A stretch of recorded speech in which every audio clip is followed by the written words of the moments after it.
Phones are being weird right now. So I don't see my faculty member here at the moment, but hopefully he'll be able to show up a little bit later. But let me share my screen. All right, everyone can see that okay? Hopefully. Perfect. Okay. So, great. My name is Heather Reynolds, and I am the admissions manager for the Division of Biokinesiology and Physical Therapy with the University of Southern California.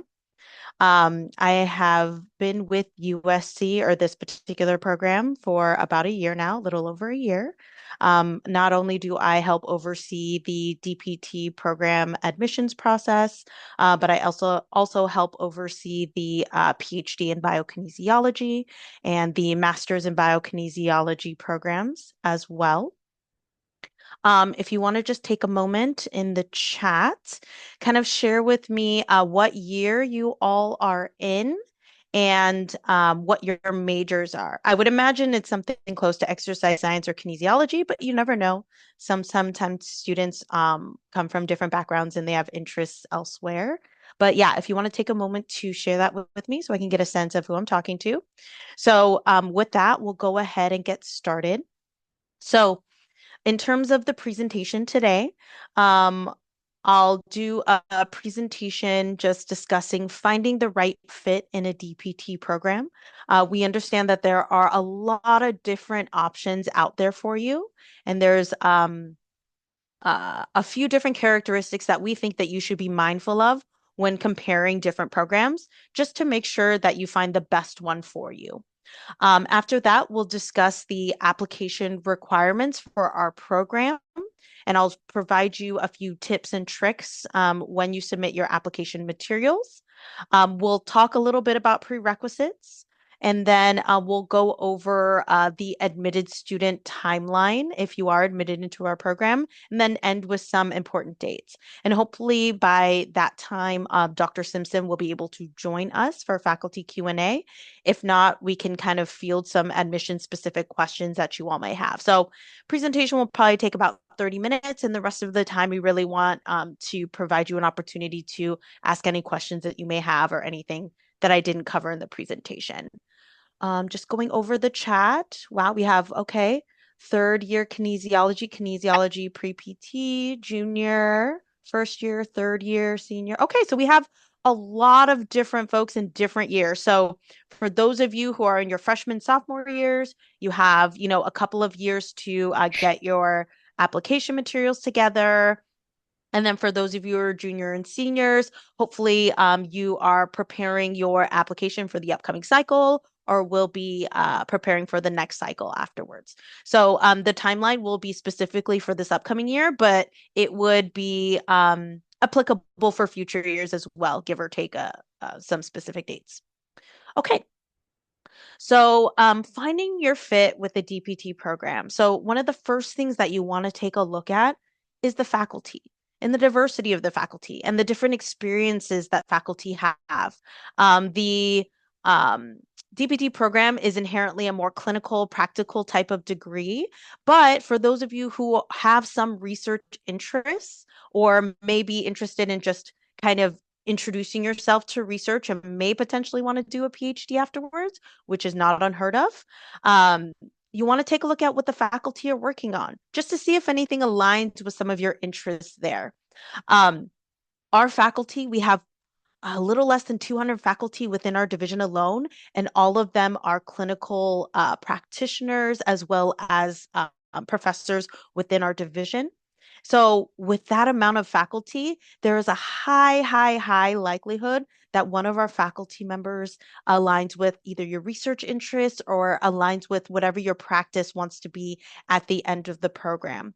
Generally speaking, for our program, it is more of a generalist type of degree. So we highly encourage our students throughout their coursework, throughout your clinical rotations, which we'll talk about in just a minute.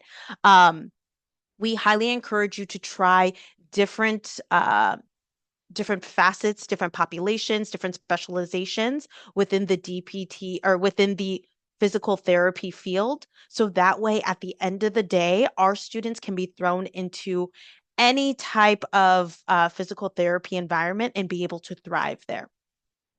Um, one resource that I also like to share with our students is the faculty mentorship program. So, what we like to do for our students is start building what we like to call that Trojan network. And that's one of the, I would say, benefits of our program is we have a lot of alumni, we have a lot of faculty working in a lot of different spaces within physical therapy. So, we want to start building those connections early for our students. And one way we do that is the faculty mentorship program. So, what happens is our incoming students are partnered with one of our faculty members, and that faculty member is there to guide you professionally, personally, academically. They will be checking in with you at least once a semester, depending on what you need at that time. They'll work with you to determine a good timeline for that. But then that person can be there to help guide you in all those different ways. Another thing that you'll want to take a look at when looking at DPT programs are the facilities. So I know San Diego is a bit far, but for some of you who are able to make it to campus, I know for us, we have some campus tours scheduled throughout the next couple of months, and we'll likely have some more in the coming year. So if you look out on our website in the admissions events section, we'll post some new ones probably every semester. But essentially, you want to take a look at the different types of facilities that these DPT programs have. Um, we have a number of different teaching laboratories within our division. So, a couple of skills labs that have some high load tables, some other equipment for our students to be able to utilize for your interventions. We have our anatomy lab or our cadaver lab. That's one of the biggest benefits, I would say, for our program, as you won't find a cadaver lab in many other DPT programs in the country. And students have said that that is a huge factor of why they chose our program is being able to get your hands on live cadavers makes you a better physical therapist because you're able to see the nuances, see the diversity within bodies. Because you can look at a picture all day, you can look online, you can look at your iPad, but being able to work on actual physical bodies can make you a better physical therapist at the end of the day. We also have a number of research labs. So I talked a little bit about some faculty research ahead of time. So for those of you who were interested in research, we have about 14 different labs within our division alone. Um, what we do have is in the fall semester every year, we have our Jacqueline Perry Research Day event. And what that is it's designed for our current DPT students. So if you were to join us for our next fall semester, we'll have our JP Research Day. And essentially, it's an open house for all of the research labs that we have available for our students. So even if you're not thinking about research now, and you get into the program, you're like, oh, let me just see what's going on here.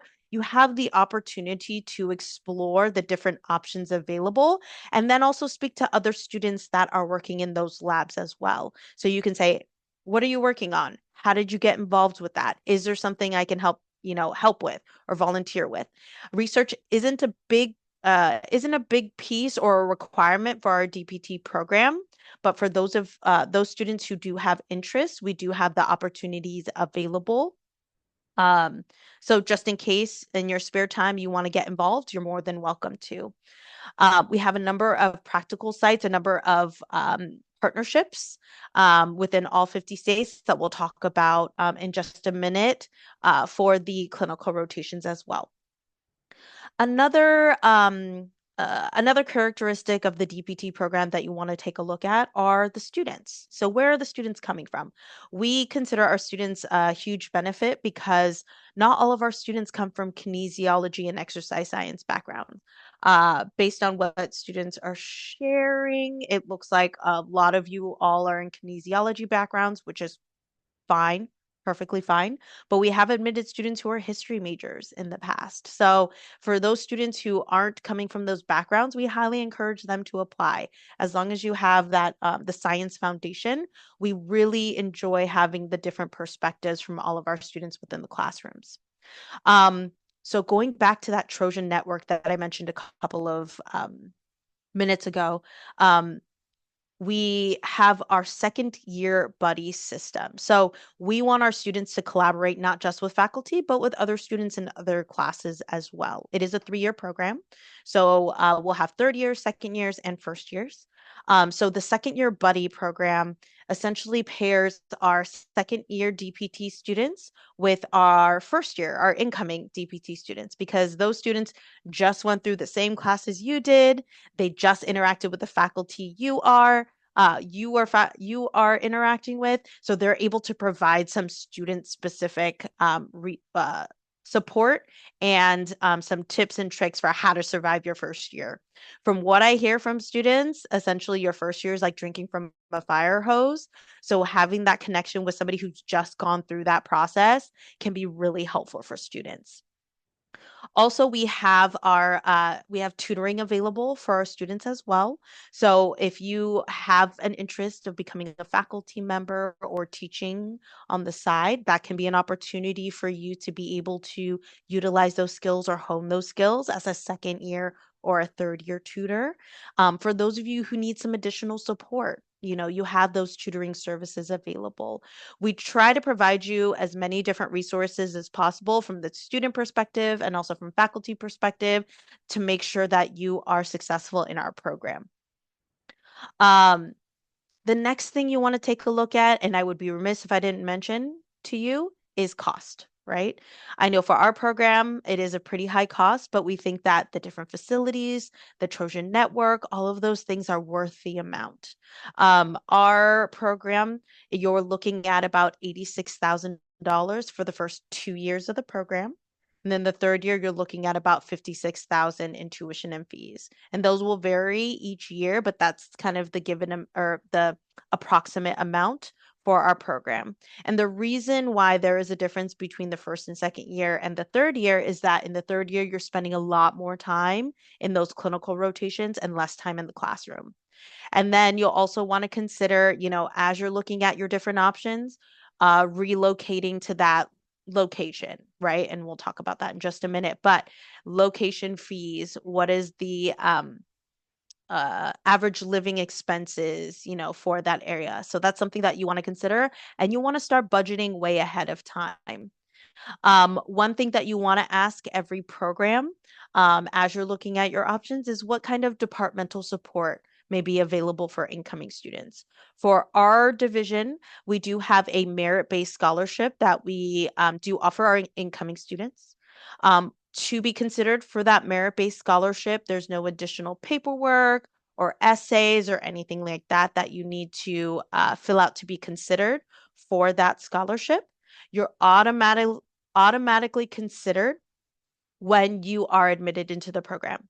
So what happens is, as the admissions committee is reviewing your application, they're tagging which students they would like to offer those scholarships to. So it's essentially based on your application materials and your past merits that will determine whether they would like to nominate you for that scholarship. The scholarship is not a lot. It's $15,000 spread over 3 years, but every little bit helps there. So as you're looking at your different DPT options, you do want to see what types of support, financial support that may be available for incoming students. I recommend for those of you who are, in your, I would say sophomore, junior year, start taking a look at those financial aid options available to you. So that way, when you get to the application and hopefully you'll get admitted into the program, you'll have different options available, or you'll have a financial plan for how you plan on funding your graduate education. So it's a little bit different at the graduate level. So you want to start looking at your options way early on in the process. Another thing that you want to take a look at for the another thing you want to take a look at for your DPT program is the curriculum. So for our DPT program, it is a residential pathway program. So essentially, a majority of your classes are going to be in person. There can be some online components to it, but a majority of the classes will be in person, and it is a full-time program. So, like I mentioned, students have mentioned that it's like drinking from a fire hose. So essentially, you're in class full time. Longest days would be from in class from 8 a.m. to 5 p.m. And then whatever homework or pre-work that you have to do prior to class should be completed. For our curriculum, it is a systems-based curriculum. So what that means is all of the courses in a given semester are focused on one specific system in the body. And our faculty have found that our students are able to retain that information a little bit better, or actually way better, utilizing that system. So that way, all of these different courses, all of the different tips and things like that are focusing on one specific system in the body. For our curriculum in terms of clinical rotations, so for our 3-year DPT program, we do start sending our students on their clinical rotations within their first year. Second semester of your first year, you'll have your first clinical rotation. The clinical rotations can range anywhere from about 2 weeks to I think the longest one is about 16 weeks. Um, uh, for the clinical rotations, as I mentioned before, the goal of our DPT program is for the students to be generalists. So you may come in with an interest in, let's say, pediatrics or something like that. So if you come in with that interest and you do a clinical rotation at a pediatric focused clinic, for your next rotation, they may want to encourage you to focus on geriatric or something like that. So within those clinical rotations, they try to allow students to have many different types of experiences because, again, at the end of the day, we want you to be able to be thrown into any physical therapy environment, inpatient, outpatient, what have you, and be able to be successful in that environment. A couple of things about the clinical rotations. There is one semester that is called the integrated semester.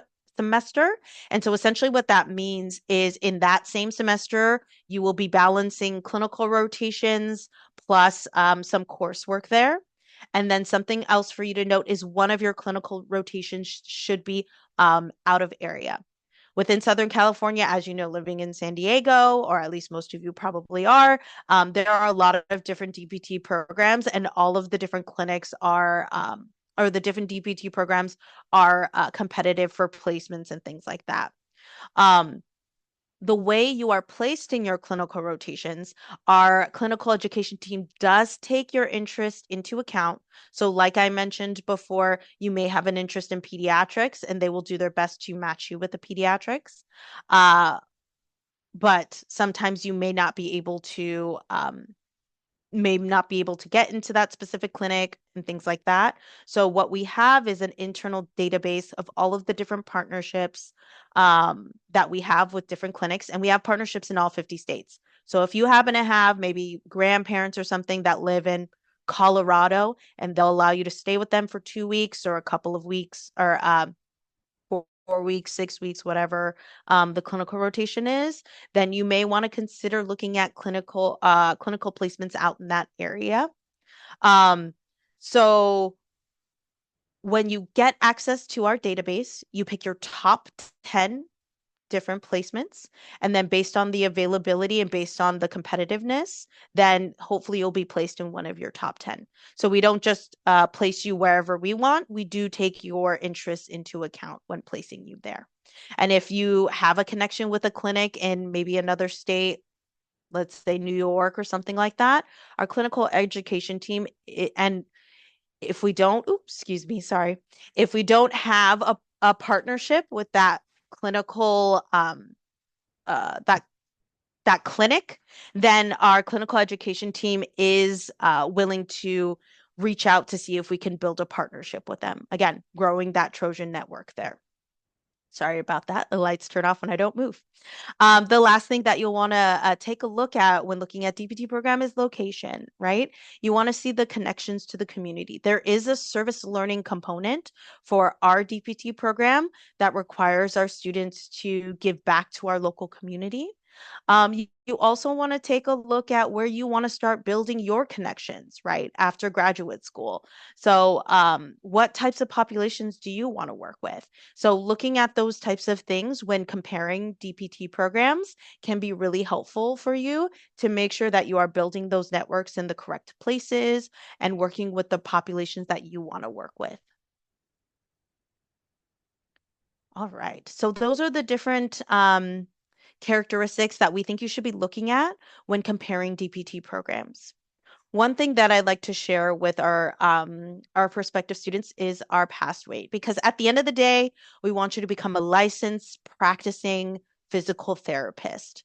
So all of our coursework, yes, it prepares you for the field, but it also prepares you for the NPTE exam. And generally speaking, the first time pass rate for our last few classes, our last class, they're finishing up, I think the second NPTE exam in October. So we haven't gotten those numbers yet. But second 2-year average for first time pass rate is an 87%. I believe the national average is about 85, 86%. So we're above that average. So that's great to see. And then our overall pass rate, the 2-year average is a 99.5. And I believe that the national average is about an 86 overall, or 80, no, I believe it's 89 overall nationally. So well above average. So we do well to not just prepare you for the field, but also prepare you for that exam at the end of the day. So as for our application requirements, so there is an online application form, PT-CAS. So for those of you who haven't yet started your application or started taking a look at the application, PT-CAS essentially is a centralized application system where students can apply to any DPT program in the country.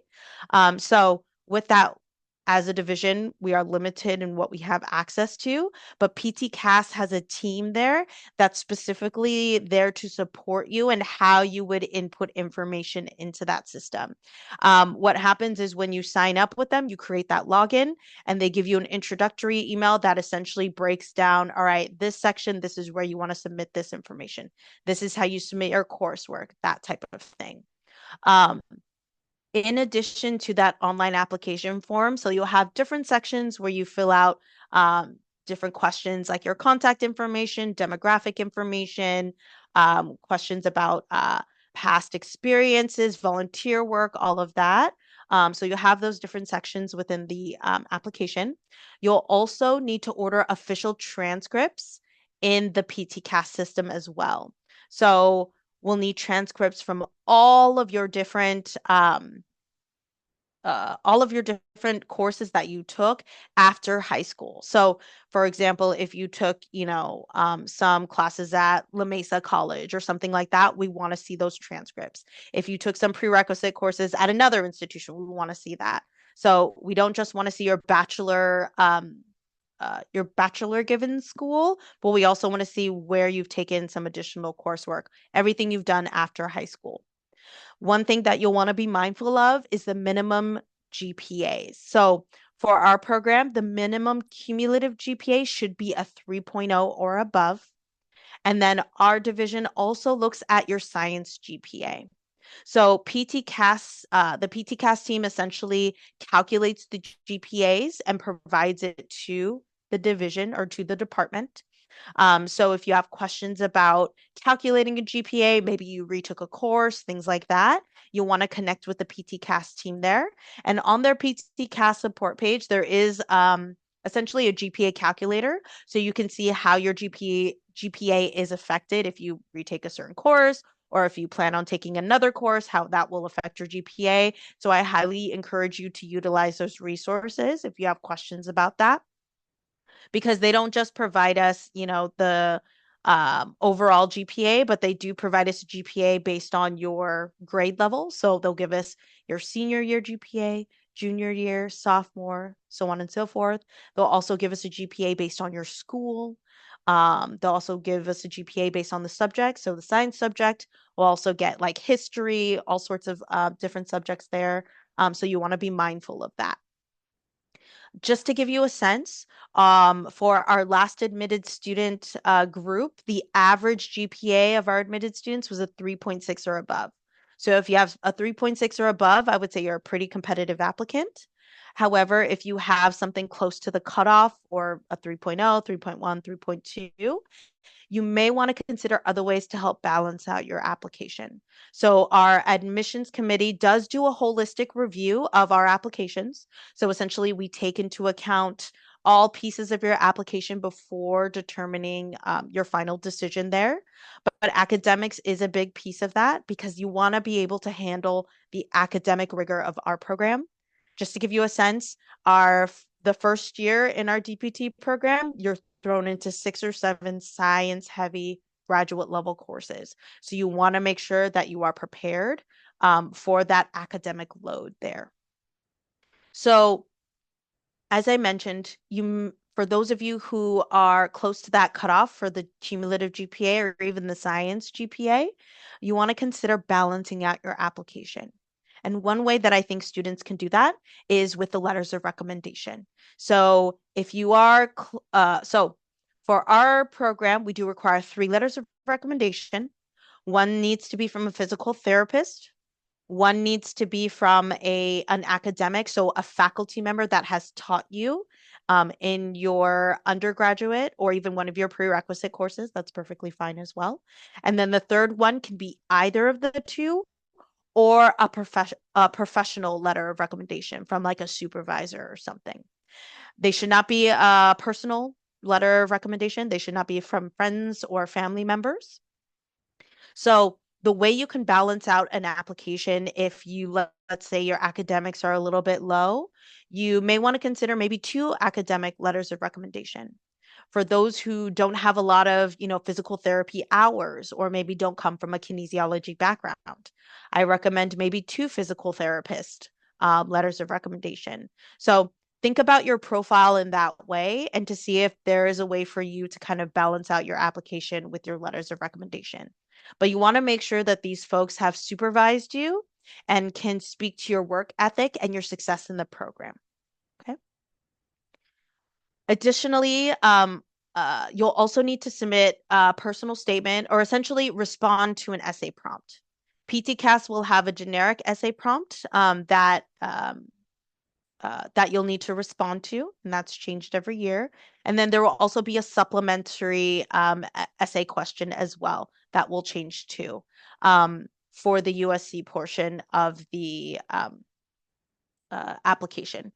You'll want to talk about any experiences you've had with physical therapy. What are your goals? How have you demonstrated leadership? You want to think of all of those things, maybe some pivotal moments in your life that have led you to the physical therapy field, those types of things. So you want to include all of that in those essays, but you want to make sure that you answer the question thoroughly and concisely for the essay prompts for PTCAST. The resume is another application material. It is actually not required, but I highly recommend students submit that resume because you know how I mentioned that there are different sections in the PTCAST for you to share volunteer experience, maybe work experience, anything like that.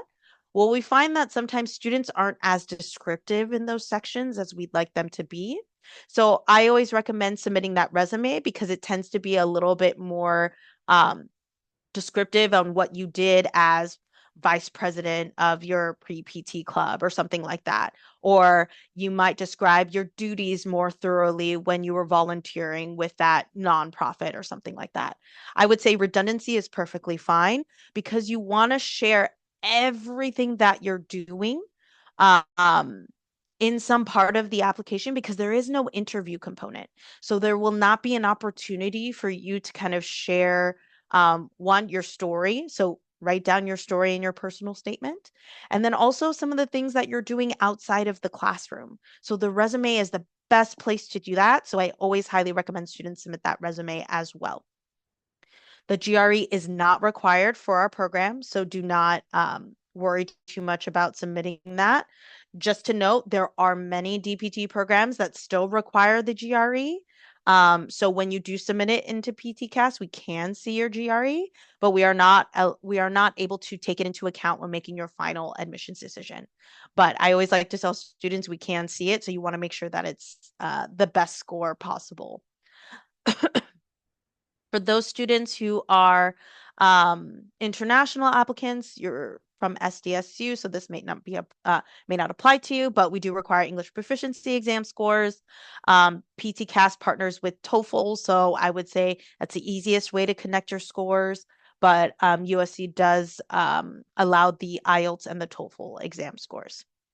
As I mentioned before, there's no interview, so you want to make sure you write everything you're doing down in some part of the application. And then we also recommend students have 150 observation hours in a physical therapy setting. And those 150 hours, they can be paid, they can be volunteer, they could be an internship. It doesn't really matter. It's that experience. We also want to see diversity of experiences. So those 150 hours, they don't need to all be in one place. We highly encourage our students um, to have hours in many different places, inpatient, outpatient, orthopedic, different specializations, things like that, because it can demonstrate that you can work with diverse populations. And diversity and health equity is a value of our division. And so you can demonstrate that you're able to achieve that in some of your observation hours. Okay. The observation hours should be in a physical therapy setting because we really want to see your understanding of the physical therapy field with those hours. So for students who don't come from kinesiology or exercise science or a pre-PT track, I highly recommend that they get the full 150 hours, if not more, because our faculty want to make sure that you are prepared for what a physical therapist does. So that's something for you to consider when looking at those observation hours. As for the prerequisites, so I won't read these all out to you, but when we say biological sciences series or a chemistry series, that means we need at least 2 courses within that field. And ideally, it would be a progressive series. So like a bio 1, a bio 2, because we want to see your progression in that particular science. Okay. When you apply to the program, there is no policy on how many pending prerequisites that you can have when you apply. But I typically recommend students have no more than 4 pending prerequisites. It doesn't mean that it's an automatic denial. Of your application, but it can mean a higher likelihood of a denial decision or a waitlist decision, as the admissions committee doesn't have enough information to ensure your success in the program. So you want to try to have as many of these prerequisite courses completed prior to your application. But if you have some pending prerequisites, that's perfectly fine. I would encourage you to apply because all you need is to make sure that all of your prerequisites are completed by the first day of classes. And for our next cycle, the first day of classes will be on August 17th, 2026. So it gives you a little bit more time to complete those prereqs if you have a lot going on. If not, then you'll need to apply the following year. So you just need to make sure they're all done by the first day of classes. Another thing for prerequisites is, I've lost my train of thought. I apologize there. It'll come back to me later. But those are our prerequisites, and you just want to make sure that they're done by the first day of classes. And if you have specific questions about your classes to see if they fit, what we need, feel free to email, and I'll put my email up at the end of this presentation along with a scheduling link. So if you want to schedule a one-on-one appointment to talk about your courses, more than happy to do that. That's perfectly fine. So in terms of admissions timeline for the admitted student, so This will apply for any future years, generally speaking. It'll give you a sense of when to look for the application and things like that. But this is specifically for this upcoming cycle. So the application opens up in June 2025. So it is currently open. So in future terms, the application will likely open up by the end of June of um, the year prior to when you want to enroll in courses. So you want to make sure that you're mindful of when that application opens. We are a rolling admissions department. So essentially, when your application is complete, then we send it to faculty review. There is a chance that you will receive a decision before the December 1st deadline or earlier on in the process when you do complete your application. Um, if you apply early, then you are first considered for those scholarships if you are admitted to the program. So you want to try to complete your application as early as you can. If not, if you have maybe some pending courses or maybe you have some additional observation hours you want to complete before you apply, then you can wait until the December 1st deadline. As long as all of your application materials are in by December 1st, you should be perfectly fine. Once you receive your admissions decision and hopefully you'll get admitted into the program, we have our DPT open house, which is typically towards the end of January of 2026 or the year that you plan on enrolling in. So for following year, it'd be January 2027. If you have not heard from us and you've applied around that December 1st deadline, or even a little bit prior to that deadline, all final application decisions will be sent out by the end of March. So if you don't hear anything from us, and what I mean is you don't hear whether you're waitlisted, denied, or admitted, you are still in the running. I would say check in with us at the beginning of March if your application's been in for a few months, just to double check. But all of them should be sent out by the end of March of the year that you plan on enrolling.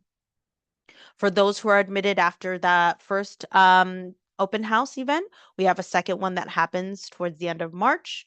And then we usually have a spring preview event. Essentially, it's the students' perspective on different topic areas like financial aid or coursework, curriculum, that type of thing. That usually happens in May. And then throughout the summer, we will have our Summer for Success series, which is a series of webinars that are hosted by our faculty and current students, providing you tips for time management or making the most out of office hours or making the most out of your classroom experience, anything that will help prepare you for your first semester in the DPT program. And then, as I mentioned before, start of classes is usually August 2026. So you'll have all of that time again to complete your prerequisite courses before that first day.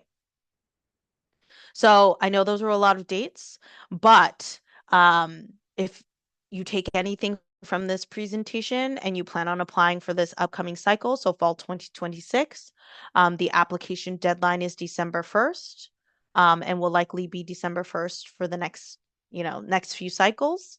Final application decisions will be sent out by end of March of 2026, and the start of classes is August 17th, 2026.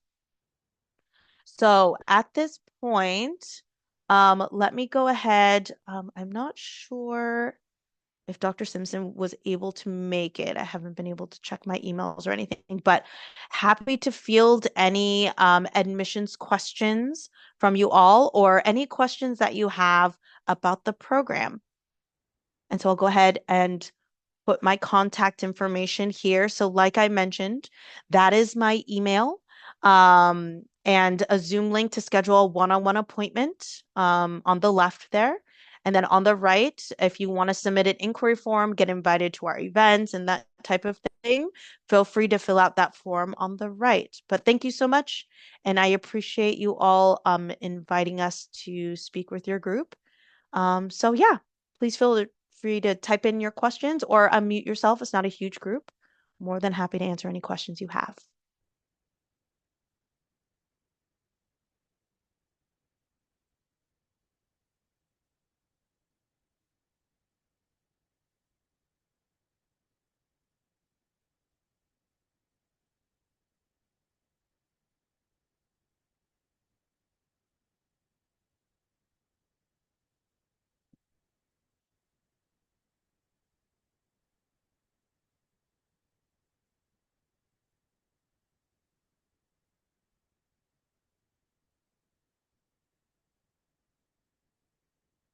Okay.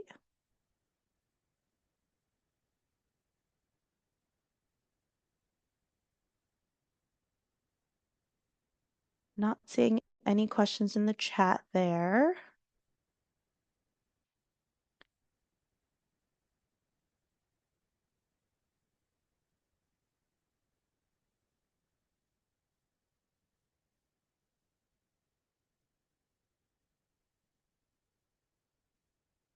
You're welcome. You're welcome.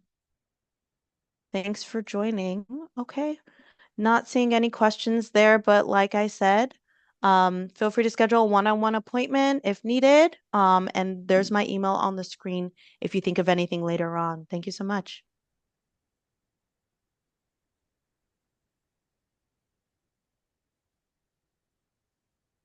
If no one has any questions, you're free to go. If you need the attendance form, just direct message me on Zoom and I can send it out. I did send it out at the beginning of the meeting, but I can send it out again if anyone needs it. Other than that, have a great day and thank you so much, Ms. Reynolds, for presenting with Okay. us today. I know it was a lot of like great information and I'm definitely thinking about applying. So thank you. Yeah, you're welcome. You're welcome. Well, thank you so much. I appreciate your time and joining us today. Have a good day.